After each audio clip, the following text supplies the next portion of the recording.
Good morning, everyone, and welcome into another episode of the Found Generation podcast, a podcast for young people. Making a historic appearance on today's episode is my best friend in the world, Kelsey Davis. We're here live from Chelsea, London, in the posh area of London. And Kelsey, this is the first ever in-person episode of this podcast, and it is only right that you have this honor. I am honored, Troy. Thank you so much for having me in my own flat. Your second appearance on the podcast. We had you way back when, December 2019, when we had only known each other for 6 months. I don't want to talk about that. That was before I had gone to therapy. So I was so not confident at all, but I just blacked out. Even being in TV for that long, I literally blacked out on a podcast that had what? It's the best. Three views. What are you saying? A lot of people listen to that. I got a lot of good feedback on that one. Why? I don't know, cute girl, whatever. I'm the eye candy for the podcast. You're the eye candy for my life, Kelsey. Anywhere I go with you, free drinks, free whatever, or people just think I'm cool by being in your presence. Really, it's the other way around, but. You think you've experienced that more in London? Yeah, of course. Well, we've just spent much more time together in London than we ever have before, but I've always felt that way with you. Because I feel like I'm a London, 8.5. I do well here. Maybe it's the dental work. Okay. But I don't think I got that as much in Boston. What are you in Boston? What's your rating? Oh, Boston girls are hot. Okay. And they're edgy. They're cool. I feel like I'm a Boston 7.8. What is it with this decimal thing? When did we start going super into the decimals? I feel like that's a very recent trend. Now, you claim that we're in different generations, you asshole. I am 100% Gen Z, and I finally decided to lean in. We are 18 months apart. I know, but you're a millennial. There are things that are just drastically different about us. But the decimals came from El Prez. As soon as he started doing pizza reviews, basically anything that was a 7, 8, 9, a solid number was a rookie score. Okay. So everybody started using decimals to rate everything, which I now do with my vanilla lattes in London. Or just oat milk lattes because I've grown up. Yes, you do that on your TikTok, which we will get to later. I get a shameless plug? Of course, yeah. But later, not at the beginning of the podcast when everyone is listening. Only when they drop off later. So there's a bazillion things that we have to talk about. And quick disclaimer to the audience, Kelsey and I can be pretty ruthless toward one another. Going to try to tone it down, but when we're speaking, we insult each other quite a lot. So we'll try not to do that. But if we do, which will inevitably happen, probably heard to me, don't be alarmed. Everything is fine. There have been a couple of instances where Troy has insulted me in front of people who didn't get the banter that we have. And there was some shock. Yeah. But I think I'm quite kind to you. I got hit by a car a couple weeks ago in London, and you nursed me back to perfect health. You were an incredible caretaker. It's one of your finest qualities. But a couple days later, once we had realized I was totally okay, we had been speaking with our mutual friend, Nim, over the phone, and he was very concerned, asking how I was doing. And I said, I'm all right. And Kelsey said to him, oh, I wish I had hit him with the car. To Nim, he was so horrified. I could hear it in his voice. He's like, all right, Kelsey, okay. To be fair, when everything went down and Troy came limping into the flat bloody, I started to cry. I genuinely love you so much. But once we realized you're okay, let's joke about it. That's how we get through trauma anyway. Of course. And so, yeah, I've hit your car with my car, but I've never I'm aware. I've never hit you with my car, and I'd like that opportunity at some point. It'll happen at some point. We were talking about our wills last night, so I'm writing you out of my will based on these comments alone. But anyway, Kelsey, why did you want to move to London? Oh, to completely get myself out of my comfort zone.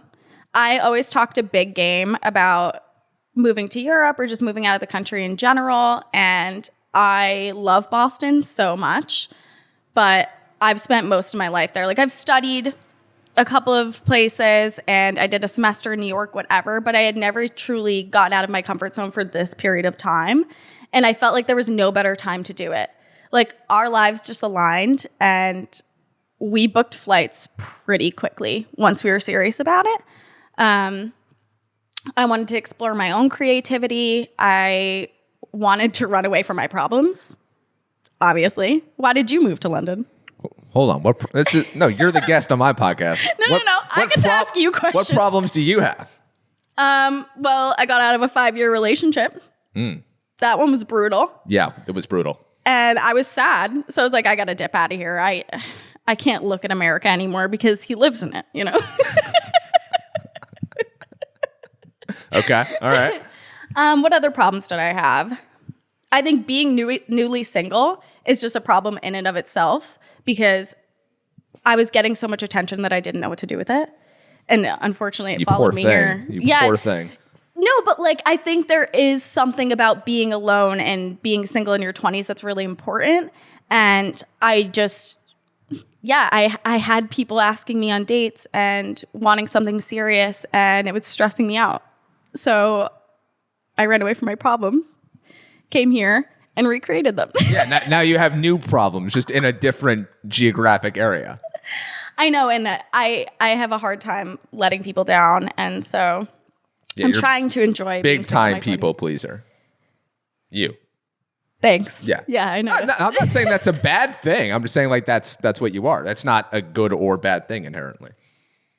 Yeah, I guess you're right. I think there's pros and cons to it, but I just end up being a caretaker, really caring about other people's feelings and sometimes putting those before myself. I'm working on that. I've been a little bit more selfish lately. Do you agree? Yeah, to an extent. Okay. You eat all the peanut butter in the house. What a take.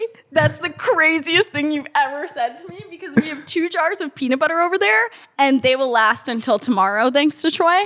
I mean, like you're putting 2 to 3 tablespoons on each piece of toast. It's ridiculous. And in my oatmeal. And in your oatmeal. And you just take spoonfuls of peanut butter, which I'm not knocking because I will do it. We've actually come up with the best dessert of all time, which is a square of dark chocolate. Yeah, we're going to set up with a scoop of peanut butter on it. Yeah, we're going to set up a little shop or a little corner at the farmer's market and start selling that and goldfish. Borough Market. Yeah, no, the fact that there's no Cheez-Its in the UK has been stressing me out. So they're in the mail from my cousin. And yeah, we're going to set up shop at Borough Market with our dark chocolate squares and Skippy peanut butter. Of course. There's some shit peanut butter here, but we won't get into that. That's a story for a different podcast if we ever have you on again. We'll see. You're in the screening process, you might say. I mean, it's my second interview. Yeah. I mean, but there are a couple years in between, so. Oh, wow. Was that shit, huh? Good to know. Good to know. What is living with me like? I'm so glad you asked, Troy Farkas. I'm so glad you asked. Okay. I'll start with being kind to you that Thank you. It is really nice to live with somebody that you care about, that you share the same values with. We have very similar outlook on life and health and having a positive attitude for the most part. So there's never been a time that I'm like genuinely angry at you. But we have some different tendencies. Given I like to sleep to a normal hour, like, I don't know, 10 a.m. 10 a.m. is a great time to get up and start the day. Troy likes to start the day before the sun comes up. Like, let me know why. And because he gets up at 6 a.m., he likes to stampede around the fucking house. I'm sure the neighbors have heard it too. But like, as soon as you get up, I hear him racing to the peanut butter.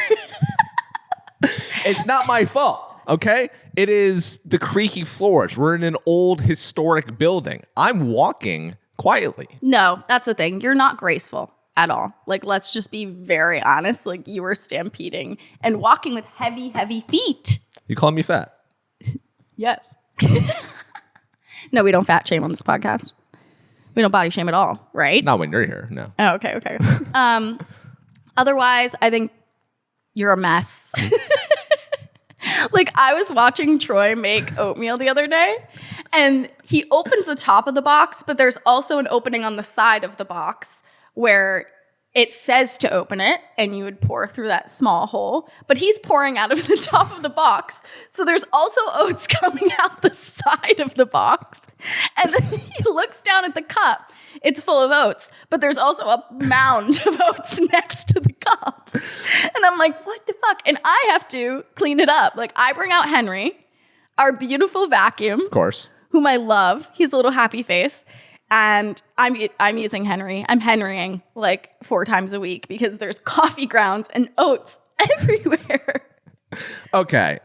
2 things in rebuttal. 1, I think to call me a mess is a mischaracterization. I can be messy in isolated instances, but I'm not a messy person altogether. My room is not a mess. Our space, like, I make a mess in the moment, but I clean up said mess. Now you, second point, are a clean freak. You have OCD. You have severe mental issues when it comes to being clean. So other people would let the 2 coffee grounds on the ground go. You will not. Yeah, and I've heard that complaint from many people that I've lived with is that I'm not only organized, but like I'm consistently thinking about germs and bacteria, and like I'm bleaching the countertop every time I make a meal. Which it's a little excessive. I get it, but imagine me the opposite. Exactly. You know? No, like, I do not see this as a character flaw. I am not upset by this at all. So I would much rather have you be this way than the opposite, for sure. Okay, fair. And no, your room isn't messy. It's not dirty. Yeah.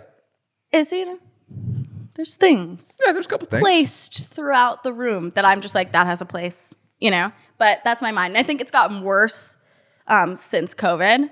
That I'm just like, I felt like I had no control over my life. Mental health hour. I felt like I had no control over my life. And like that was something that I could control. Exactly. Was my space. Exactly. And so that's what I gravitated towards when, shit was up in the air. Yeah, that's a really good point. I had my yoga instructor on the podcast about a year ago, and she had a really bad eating disorder. And I learned a lot from her. In that conversation, she basically said, the struggle with an eating disorder is a struggle with control. Something in your life is spiraling out of control, so you just go to the first thing that you feel that you can control every aspect of it. And I think that can be for a lot of things, whether it's an eating disorder, you have a relationship that's going wrong, a job thing that's going wrong. What can I control? And people turn to all sorts of different things to control. So I fully get why you are the way that you are, but I also don't see it as a bad thing. Yeah, I think I had a similar experience as the yoga teacher. What's her name? Jessica, is that during that time I was also tracking my calories, and I didn't even have a weight loss goal. Like I had no chronic disease, no allergy, no weight loss goals, but somehow I was just continuously tracking my calories because it was some kind of control over like my life or whatever. So yeah, what a dark time. What a dark time for all of us, truly. My New Year's resolution for this year, and I can't remember whether I told you or not. We definitely shared it. Yeah, definitely did. Of course you did. That's a classic me question. That is a classic me small talk question from December 16th to January 5th. Yeah, you do. You ask great questions, but we have good conversation about our goals and our mental and physical health. Like we are always kind of spiritual in that way, you and I. So mine was a quote from my favorite. Shocking. I love quotes. Quote. I love quotes. It comes from the great Marcus Aurelius, who was who, Kelsey? A Stoic? Is he a Stoic? Yeah. He was the Roman emperor during one of the harshest times during the Roman Empire. And his one of his quotes from the book Meditations, which I believe is the greatest book ever written, and that's not up for debate, is be strict with yourself, tolerant with others. I have a problem of being very judgmental of people who don't live the way that I live or think the way that I think. And so I silently, I've cast people out of my life or distanced myself from people because, they just don't value the same things that I do. Like, oh, they sleep in until 10 a.m., lazy. There's all sorts of behaviors that I don't believe in, that I wouldn't do, that I don't understand why people sleep in. The sun is up, the world is up and moving, people are accomplishing things. Don't you want that too? That's my philosophy. And so what I am trying to do better this year is I know I give you a hard time about sleeping in. I'm just joking with you, messing with you. Are you? Yeah. So my initial judgment is why is she sleeping in so late? Like, she slept for 10 hours at this point. Like, what doesn't she want? Doesn't she have things to go do? Does she want to go get a workout? No, I don't. Start the day. That's my initial thought. But, the growth comes from noticing that thought and overcoming it and saying, wait, she knows what she's doing. She's an adult. She can take care of herself. Who the fuck are you to judge her for that? She knows what she has to do today. She's a good person with a good head on her shoulders. She knows what she has to do. She's gonna get it done. I should only be concerned as your friend if like you're just throwing your life away and accomplishing nothing and not getting your work done and not socializing and not accomplishing all the goals for this stay that I know that you have.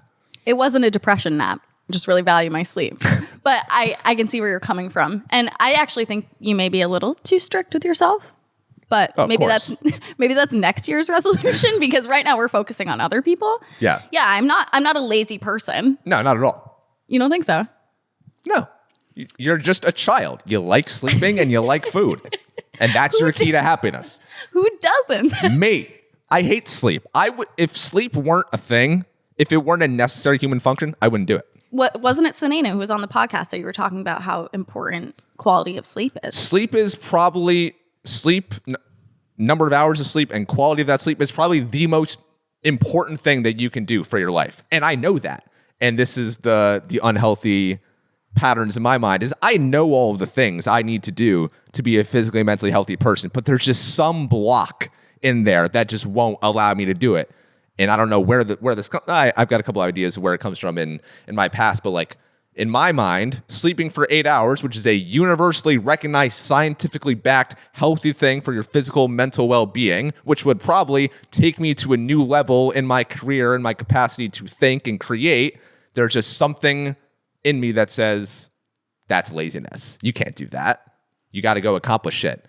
The American way of working hard is, you wear lack of sleep like a medal of honor. Oh, I stayed up until 2 a.m. I crammed all night for that test. And that's something people take pride in. It's like a contest. Oh, yeah, I worked 15 hours today. Look at me. I'm working so hard. I was the first at the office today, and I was the last one to leave. It's something that's celebrated in our athletes. Like, you want Tom Brady and Drew Brees, the first to the facility, the last to leave it. We celebrate that. And that's the culture I grew up in. That's why I love coming to Europe and seeing.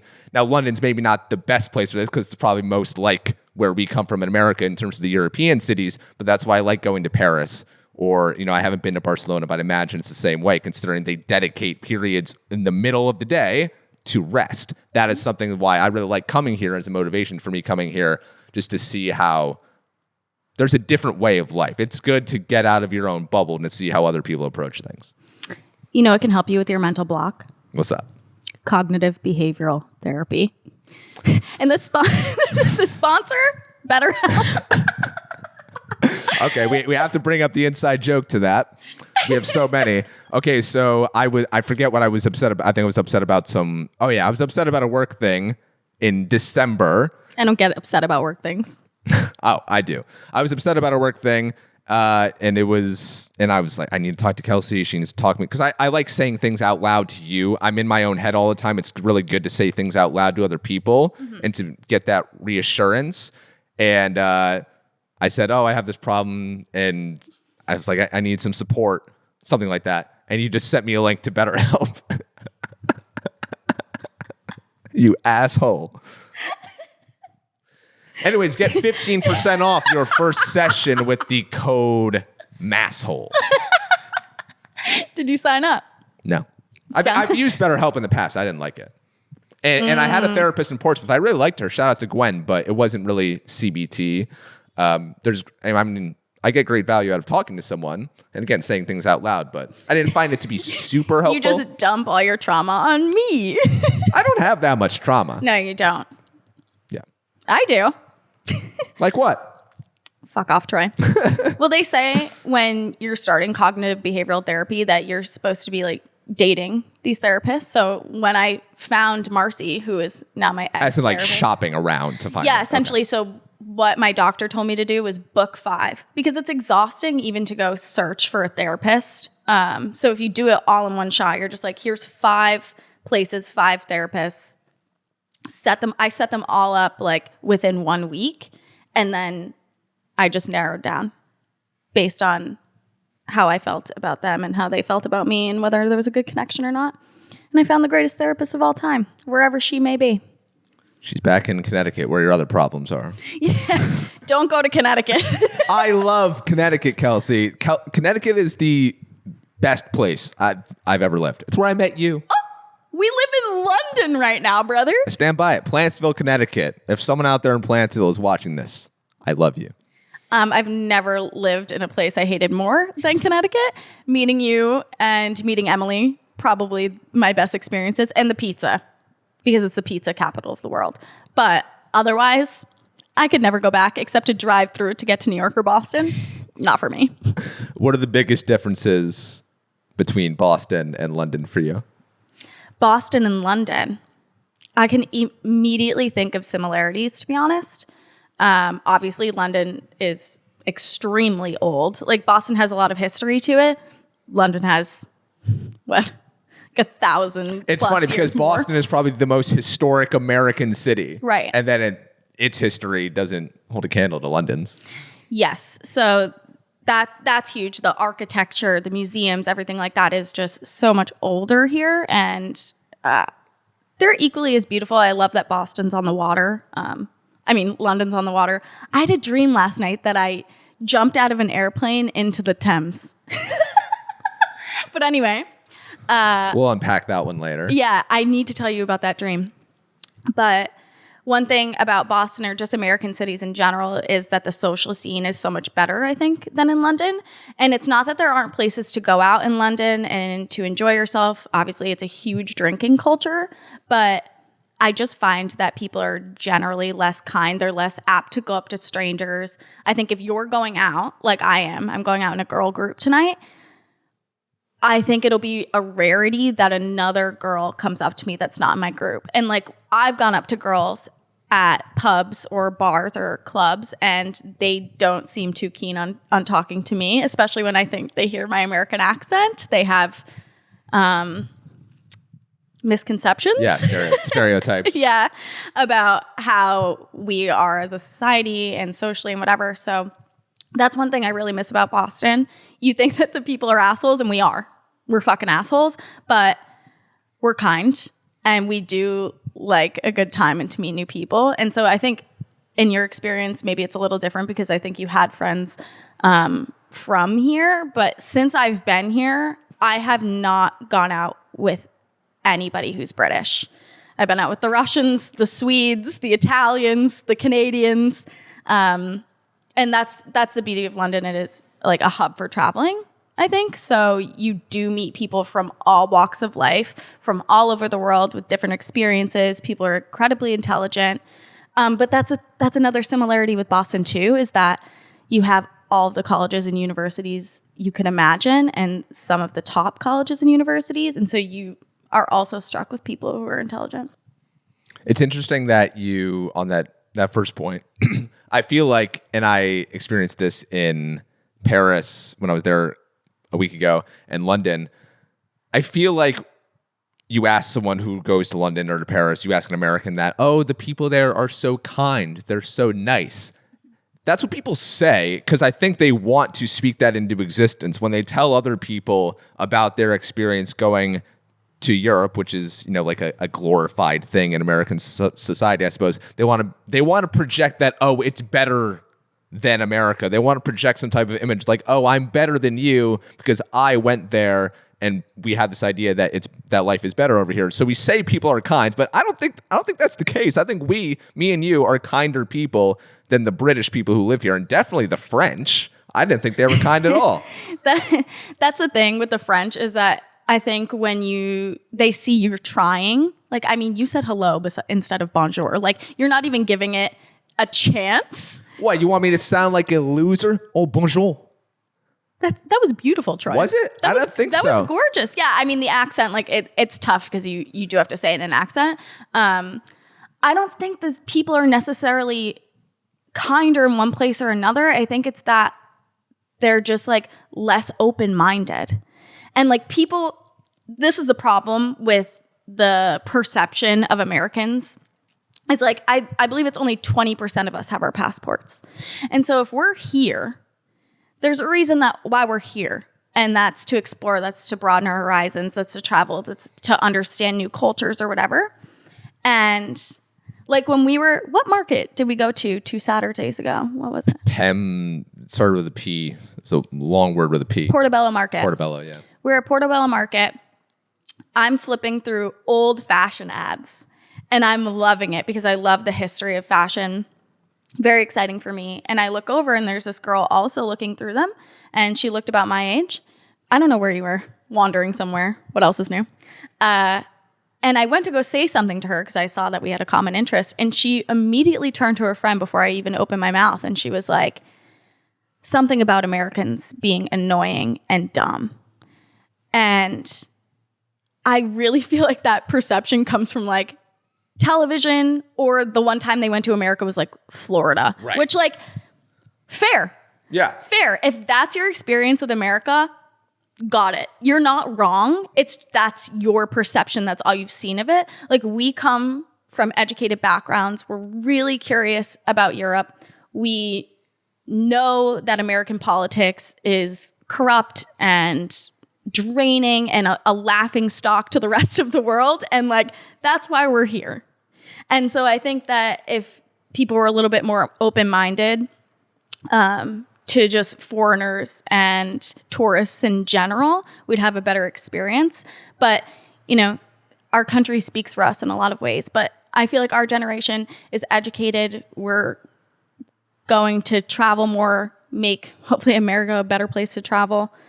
We just need the boomers to die the fuck off. I've actually come away with a little better appreciation of Americans, to be honest. Don't say that. We're going to get canceled. Obviously, yeah, again, as you just said, we've got a lot of problems for sure. A lot of things that we should not be proud of. But I think by and large, I think we're pretty fun. I think we go out places and people are drawn to us. People like our energy. We bring something to the table that a lot of the people here who are from here don't. And I think it's the cool thing here to shit on Americans. Because again, rightly so, that's justified. Right, but yeah. I think we're fun. Yeah, and I think that's their perception of annoying, right? Is like you and I walk into a space and we're very high energy. We're excited to be there. And it's almost not cool. Like it's cool to not care and to not be too into things. And we just don't subscribe to that. We're, like I said, high energy. We're ready to have a good time. We want to meet new people. We're curious people. So we automatically are asking questions. And you know what? That might be annoying to some people, but like you're right in a way that I like that part about being American, but I am consistently feeling like I have to either apologize for being American or like basically tell them like, yeah, America sucks, haha, just to like get them to understand where I'm coming from, even though I don't really feel that way. Like we did live a very blessed, healthy, happy life in America. Like we're not coming from nothing, and a lot of people do. So yeah, I don't hate it. There are things that I miss about it. Cheez-Its being one of them. Yeah, Cheez-Its. And my family. In that order. So, yeah.